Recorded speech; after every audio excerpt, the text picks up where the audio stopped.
தமிழக மக்களே, கிறிஸ்தவ மக்களே, இஸ்லாமிய சகோதரர்களே,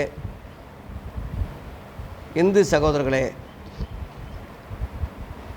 உங்கள் யாவருக்கும் இயேசுவின் நாமத்தினாலே வணக்கங்கள், வாழ்த்துக்கள். இயேசு கிறிஸ்து யார் என்ற தலைப்பில் தொடர்ந்து புதிய ஏற்பாட்டிலிருந்து மத்தேயு எழுதின சுவிசேஷம் பகுதியில் தொடர்ந்து படிச்சுட்டு வர்றோம். இன்றைக்கு 9ஆம் அதிகாரம், மத்தேயு 9ஆம் அதிகாரத்தை தொடங்குகிறோம்.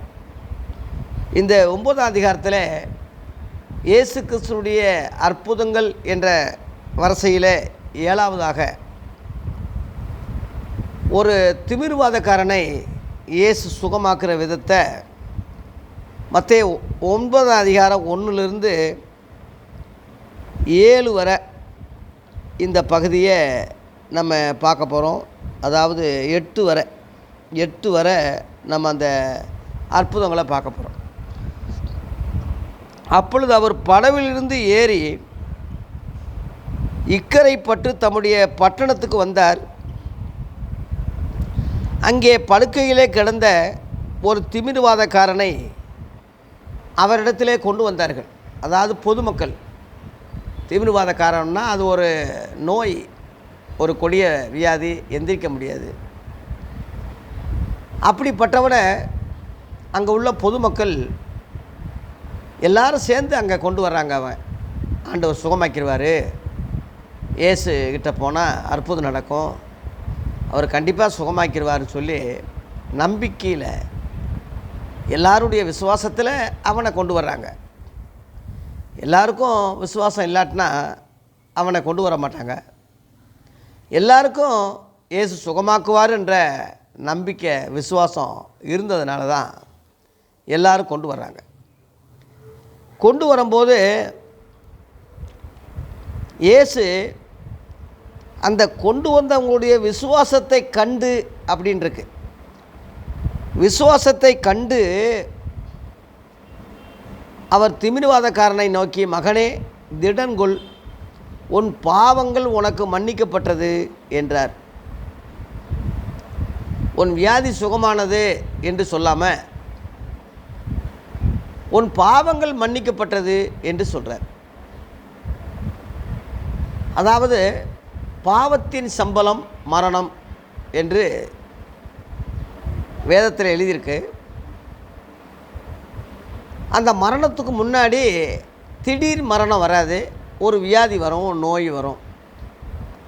அந்த பாவத்தினுடைய விளைவு நோய் வியாதியாக மாறி அந்த வியாதி பூரணமாகும் போது மரணத்தில் போய் முடியுது. இதுதான் பொதுவாக வாழ்க்கை. இப்போ நம்ம என்னன்னா ஒரு வியாதி வந்துருச்சு, அது தெரியும் நமக்கு. மரணம் வந்துருச்சு, அது தெரியும் நமக்கு. ஆனால் அந்த வியாதிக்கும் அந்த மரணத்துக்கும் முதல் படி பாவம் என்று உள்ளதை ரொம்ப பேருக்கு தெரியாது. பாவம்னு சொல்கிறது காலகாலமாக மனிதர்களுக்கு எல்லாருக்கும் உள்ளது தான். பாவம் இல்லாத மனிதனே உலகத்தில் கிடையாது. அவன் பிறப்பிலே பாவத்தில் பிறக்கிறான். என் தாய் என்னை பாவத்தில் கர்ப்பந்தரித்தாள், இதோ நான் துர்க்குணத்தில் உருவானேன் என்று சங்கீதம் 51 தாவீது ராஜா, பெரிய அரசர் அதை கண்டுபிடிச்சி, அந்த ஆய்வில் கண்டுபிடிச்சி நம்ம எல்லாரும் பாவின்னு ஒத்துக்கிட்டு இருக்கான். நம்ம பாவின்னு சொல்கிறதுக்கு காரணம் என்னென்னா, நம்ம வளர வளர கெட்ட எண்ணங்கள், பொறாமைகள், வஞ்சகங்கள், விரோதங்கள், பொய்கள், கொலைவெறிகள், விபச்சார எண்ணங்கள், திருடுகள், களவுகள், மனிதன் வளர வளர அதுவும் வளருது. குறித்த வயசில் அது வெளிப்படுது. எந்த பிள்ளையும் நல்ல பிள்ளை தான் மண்ணிலே பிறக்கையில். அவன் நல்லவராவது தீயவராவது அன்னை வளர்ப்புலேன்னு சொல்லி ஒரு கவிஞர் பாடினதை நாம் எல்லாம் கேட்டிருப்போம். ஆனால் அது உண்மை கிடையாது. எந்த பிள்ளையும் நல்ல பிள்ளை தான் மண்ணில் பிறக்கலை. எந்த பிள்ளையும் பாவி தான், பாவத்தில் தான் கர்ப்பம் தரிக்கிறாங்க. அவன் எப்படி தான் அம்மா அப்பா வளர்த்தாலும், கண்டிப்பாக வளர்த்தாலும், ஓரளவில் நல்ல ஒரு பண்பாடோட, ஒரு அறநிறையோட, சன்மார்க்க நெறியோடு சில ஆட்கள் இருந்தாலும் அவன் உள்ள ஆழத்தில் அந்த பாவம் இருக்கத்தான் செய்யும். அது சந்தர்ப்ப சூழ்நிலையில் டக்குன்னு வெளிப்படும். அது யாரும் மறுக்க முடியாது. ஆனால் யாருக்கும் அது தெரியாது. பரிசுத்த வேதாகமம் பழைய ஏற்பாட்டில் முதல் மனிதன் ஆதாம் பாவம் செய்தான் என்று எழுதப்பட்டிருக்கு. ஆதி மனிதன் காதலுக்கு பின்பு அடுத்த ஜோடி இதுதான். ஆதாம் ஏவாள் ஜோடிக்கு பின்பு அடுத்த ஜோடி இதுதான்னு கவிஞர் கண்ணதாசன் எழுதுனது நம்ம எல்லாருக்கும் தெரியும். ஆதி மனிதன் ஆதாம் ஏவாள்னு அவங்களே எல்லாருமே ஓரளவில் உலகம் முழுவதும் ஒத்துக்கிறாங்க. எல்லா மதங்களும் ஒத்துக்கிறாங்க. அது இந்து மதத்தில் ஆதி சிவனாக பார்வதியாக அங்கே மறிவிருக்கே தவிர அந்த ஆதாம் ஏவாள் தான் ஆதி சிவனாக பார்வதியாக, இவங்களுக்கு 2 ஆம்பளை பையங்களை அவங்களுக்கு முருகன் கணபதியாக, அந்த பாம்பு வஞ்சித்ததை சிவன் கழுத்தில் பாம்பு சுற்றுனதாக, இவங்க தோல் உடைகளை உடுத்தின மாதிரி அவங்களும் தோல் உடைகளை உடுத்துறதாக, நன்மை தீன்மை அறியத்தக்க விருட்சத்தின் கனியை இங்கே ஞான பழமாக, ஆதாமிலிருந்து ஏவாள் தனி பகுதியாக உடம்பில் விழா எலும்பெடுத்து செய்தது போல் ஆணாகி பெண்ணாகி நின்றானடி சரிபாதி பெண்ணுக்கு தந்தானடின்னு சொல்லி சிவனுடைய பாதி உருவம் பார்வதியாக இங்கே மறிவிருக்கு. மற்றபடி வேற்று கிரகத்திலிருந்து யார் வந்து புராணங்கள் சாமிகள் அது வேறு இது வேறன்னு கிடையாது. ஒரே கண்டத்தில் தான் ஒரே வரலாறு தான். அங்கங்கே அப்படியே மருவி கண்ணு மூக்கு வச்சு அப்படியே மருவி வந்துருச்சே தவிர அது வேறு இது வேறன்னு கிடையாது. ஒரே அர்த்தம் உடையது தான். இந்த பார்வதின்னு சொல்கிறது, பாருன்னா உலகம், வதினா அம்மா, இந்த உலகத்துக்கே தாய் அப்படின்னு தான் பார்வதின்னு சொல்கிறது. பழைய ஏற்பாடு ஆதியாகமம் 3:20 ஏவாள் ஜீவனுள்ளோருக்கெல்லாம் தாயானவள் என்று அங்கே பேர் போட்டிருக்கு. அந்த ஆதாம ஆண்டவர் படைக்கும் போது மண்ணினாலே மனிதனை படைச்சி அவனுக்குள்ளே ஜீவ சுவாசத்தை ஊதினார். அவன் ஜீவ ஆத்துமாவானான் என்று ஆதியாகமம் 2:7 போட்டிருக்கு. அந்த ஜீவன் தான் தமிழில் சீவன் என்று மருவிருக்கு. ஜீவன் சொல்கிறது சமஸ்கிருதத்தில் ஜீ வரும். தமிழ் கடவுள்னு சொல்லும்போது தமிழில் அது மருவி வரும்போது அந்த ஜீக்கு அடுத்து பதிலாக சி என்று வருது. சீவன், ஜீவன் சொல்கிறது சீவன், சிவன் என்று மருவி வேண்டும். அந்த ஆபேல் காயின ஆறுமுகமாக கணபதியாக இங்கே மருவி இருக்குது. எல்லாம் அந்த ஒரே தத்துவத்தில் உள்ள சம்பவம் தான். அது அப்படியே மருவி இருக்குது. இதை நீங்கள் உங்கள் ஆய்வுக்கு நான் விட்டுறேன். நான் சொல்கிறத அப்படியே நம்பணும்னு நான் சொல்ல வரல. என்னுடைய ஆய்வில் நான் கண்டுபிடிச்ச காரியம் அது. நீங்களும் ஆய்வு பண்ணி பாருங்கள். ஒன்றே குலம் ஒருவனே தேவன் சொல்லும்போது ஒன்று அங்கே இருக்கணும், இல்லாட்டினா இங்கே இருக்கணும், இல்லாட்டினா எங்கேயாவது இருக்கணும், ஏதாவது ஒன்றா தான் இருக்கணும். அந்த ஒன்றை தேடி கண்டுபிடிச்சி ஆய்வு பண்ணி தான் நான் இதை சொல்கிறேன். நீங்களும் அந்த ஆய்வுக்கு உட்பட்டு தேடுனீங்களா கண்டுபிடிச்சிருவீங்க. அது உங்களுடைய ஆய்வுக்கு விட்டுறேன். ஆகவே அந்த ஆதாம் பாவம் செய்தான், தேவ கட்டளையை மீறினா, நன்மை தீன்மை அறியத்தக்க விருட்சத்தின் கனியை சாப்பிடக்கூடாதுன்னு விளக்கின கனியை சாப்பிட்டு கடவுளுக்கு மீறி பாவம் செய்ததுனால அவன் பாவி எனப்பட்டான். அவன் நிமித்தம் பூமி சபிக்கப்பட்டது. அவனுடைய 2 பிள்ளைகளுக்குள்ளே சண்டை வந்து ஒருவனுக்கு ஒருவர் சண்டையாகி ஒருத்தரை கொன்றுவான். அவன் நிலையில்லாமல் பூமியிலே சபிக்கப்பட்டவனாக அப்படியே அவன் முதல் மகனே சபிக்கப்பட்டு போயிடுவான். ஆதியாகமம் 4:11 போட்டிருக்கு. மனித வர்க்கத்திலேயே சபிக்கப்பட்டு அந்த காயின் சபிக்கப்பட்டு போயிடுவான். அதுதான் இப்போ கணபதி தலை வெட்டப்பட்டு திரும்ப ஒட்டப்பட்டு வந்ததாக அந்த கதையெல்லாம் இருக்குது. அவன் சபிக்கப்பட்டவனாக பூமியில் நிலையற்று போனதுனால அவன் சந்ததிகள் முழுவதும் சாபத்தினுடைய விளைவு, பாவத்தினுடைய விளைவு, நோய், வியாதி, மரணம் அப்படியே சந்ததிகளில் வந்துருச்சு. ஆதியாகமம் 11ஆம் அதிகாரத்தில் பாஷைகள் பிரிஞ்ச விதம் அங்கே போட்டிருக்கு. ஜனங்க என்னென்ன வேலை செய்தாங்களோ அந்த வேலையிலேயே அவங்க அழைக்கப்பட்டு அதுவே ஜாதியாக மருவி விட்டது. தோட்டம் செய்தவன் தோட்டி, ஆடு மேய்ச்சவன் இடைய, மேலக்காரன் மேலக்காரன், விவசாயி பண்ணுறவன் விவசாயி, தாழ்மையான கழிவு பொருட்களை அப்புறப்படுத்தினவன் பட்டியலின மக்கள் ஏசின்னு சொல்லி தாழ்த்தப்பட்டவன் மாதிரி அவன் மாறி, இப்படி கடவுள் ஜாதிகளை படைக்கல, மனிதர்கள் அவங்கவங்க செய்த தொழிலில் அழைக்கப்பட்டு அதுவே மேல் சாதி கீழ் சாதி என்று தொழிலை பொறுத்து வந்ததே தவிர கடவுளுடைய படைப்பில் ஜாதிகள் படைக்கலை. நெத்தியிலேருந்து வந்தால், கண்ணெழுத்துலேருந்து வந்தால், பாதத்திலேருந்து சூத்திர ஜாதி இப்படிலாம் கிடையாது. இதெல்லாம் பிராமணர்கள் சொல்கிற பொய் பித்தலாட்டம்.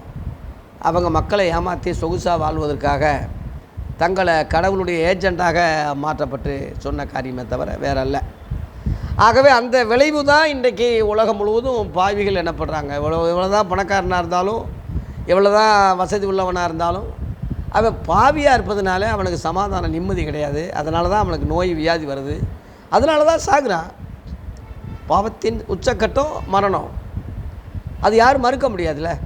ஆகவே இயேசு பாவிகளை ரட்சிக்க வந்தார் என்று வேதாகமத்தில் அழைக்கப்பட்டு, பாவ பரிகாரியாக தன்னுடைய இரத்தத்தை சிந்தி, எப்படி சத்தி கெடாத ஊரில் வெட்டப்பட்டு எல்லாருடைய பாவத்துக்காக ரத்தம் சிந்தி அந்த கெடா எப்படி சாகுதோ, அதுபோல் இயேசு ஒரு ஆட்டுக்குட்டியாக உலகத்தில் வந்து உலக மக்களுக்காக ரத்தம் சிந்தி மரித்தார் என்பது தான் சத்தியம். அதுக்காகத்தான் அவர் வந்தார் என்று புதிய ஏற்பாடு ரொம்ப தெளிவாக போட்டிருக்கு. அந்த அடிப்படையில் அந்த பாவத்தை நான் ஏற்றுக்கொண்டு உனக்காக நான் மரிக்க போகிறேன், அதனால உன் பாவங்கள் மன்னிக்கப்பட்டதுன்னு சொல்லி இந்த திமிர்வாதக்காரனை சொல்கிறார்.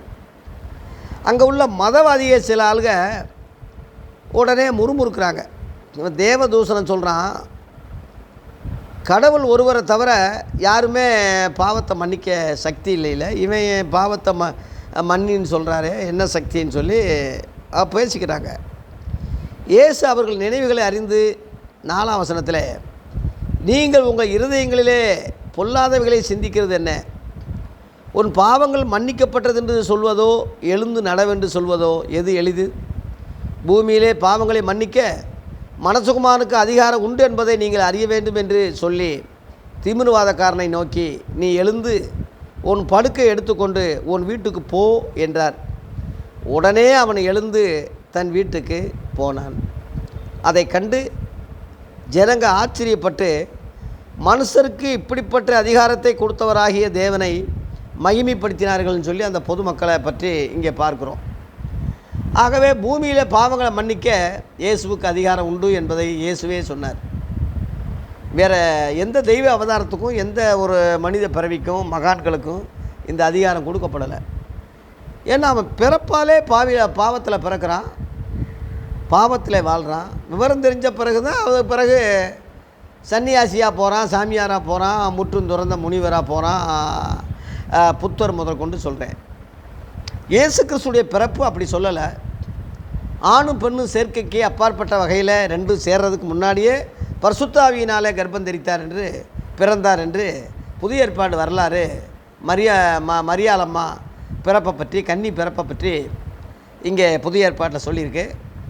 இந்து புராணத்தில் ஓம் ஸ்ரீ கன்னி சுத்தையா நமக என்று சமஸ்கிருதத்தில் அது தீர்க்கதரிசனமாக சொல்லப்பட்டிருக்கு. ஓம் ஸ்ரீ கன்னி சுத்தையா நமக அப்படின்னா, ஆதியில் ஓம் என்றால் ஆதி வார்த்தை, ஆதி சத்தம், ஓங்காரா ஆதி நாதம் சத்தம்னு அர்த்தம். ஆதி வார்த்தை கண்ணின் வயிற்றில் சுத்தமாக பிறந்திருக்கிறார், இவரை நமஸ்கரிக்கிறோம். அந்த அர்த்தம்தான் ஓம் ஸ்ரீ கன்னி சுத்தாயா நமக. கண்ணின் வயிற்றில் சுத்தமாக பிறந்தவனே உமை நமஸ்கரிக்கிறோம். அந்த அர்த்தம்தான் சமஸ்கிருதத்தில் இந்து புராணங்களில் மறிவு இருக்குது. இஸ்லாமிய புராணங்களில் எடுத்துக்கிட்டிங்கன்னா மரியம் பீபின்னு சொல்லி குரானில் 19ஆம் சாப்டரில் மரியம்மை ஈசா நபியை பெற்ற விதம், புருஷனுக்கும் ஸ்திரிக்கு சேர்க்கை இல்லாமல் பரிசுத்தாவியினாலேயே தேவனுடைய ஆவியினாலேயே அருளாலேயே அவர் பிறந்தார் என்று, அதனால தான் இயேசுவை பரிசுத்த புதல்வர் என்று அங்கே சொல்லப்பட்டிருக்கு. முகமது நபியை விட, பழைய ஏற்பாட்டில் உள்ள எல்லா நபிகளை விட இயேசு ஒரு சிறந்தவராக, உயர்ந்தவராக, இன்றும் உயிரோடு இருப்பவராக, பிறப்பே பரிசுத்த பிறப்பாக குர்ஆன் ஒத்துக்கிறாங்க. பழைய ஏற்பாடு சொல்லப்பட்டிருக்கு, புதிய ஏற்பாடு அதில் நிரூபிக்கப்பட்டிருக்கு. அப்போ உலகத்தில் உள்ள எல்லா மதங்களும் எல்லா நூல்களும் சொல்லப்பட்ட தீர்க்க தரிசனம் நிழலாட்டங்கள் புதிய ஏற்பாட்டில் இயேசுவில் நிறைவேறி இருக்கு. அது யாரும் மறுக்க முடியாது. அப்படிப்பட்ட அந்த பரிசுத்தரை தான் பாவத்தை மன்னிக்க முடியும். அதனால தான் அப்படிப்பட்ட பரிசுத்தரை தான் பாவத்தை நீக்க இரத்தத்தை சிந்த முடியும். அந்த இரத்தம் பரிசுத்தம் உள்ளது, பாவம் இல்லாத இரத்தம். அதனால தான் மிருகங்களுடைய இரத்தம் பாவத்தை காலகாலமாக பலியிட்டுக்கிட்டு வந்தாங்க. இப்போ என்னையவே பலியிட போகிறேன், நான் பரிசுத்த இரத்தமாக உள்ள நிலைமையில் வந்திருக்கேன்.